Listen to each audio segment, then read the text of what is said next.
6,005 people, that's the number that's been given by the Syrian Observatory for Human Rights as the number of people that were killed in March in Syria as a result of the deadly civil war going on there. As you mentioned, that's believed to be the highest death toll in 1 month since the conflict there erupted more than 2 years ago. The Syrian Observatory for Human Rights says that among these dead, that almost 300 of them are women, almost 300 of them are children, and over 2,000 of them are civilians, as you mentioned. These are absolutely shocking numbers. And as you also mentioned, the UN had estimated last month that over 70,000 people have been killed since the beginning of the conflict in Syria. It's believed that that's an underestimate, that in the long term that the number will be discovered to be a lot more. It's very difficult to report accurate numbers when it comes to casualties in Syria. Now, we spoke to Rami Abdurrahman. He's the head of the Syrian Observatory for Human Rights.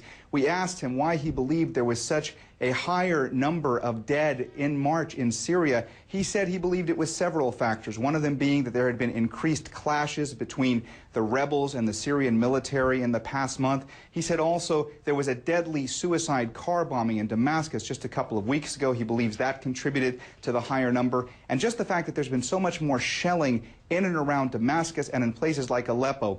The conflict has really been spiraling out of control. It's getting worse and worse every day. And this number that was released today really a sign of just how horrible and horrifying that war in Syria really is. Zain?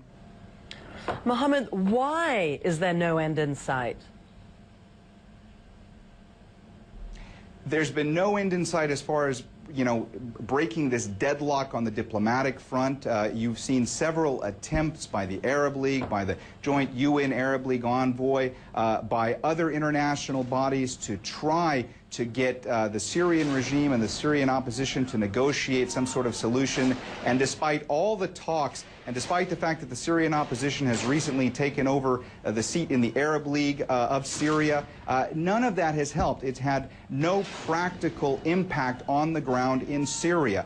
You also have an opposition in Syria that is rife with divisions. The military doesn't seem to take command from the interim government that's been set up by the opposition.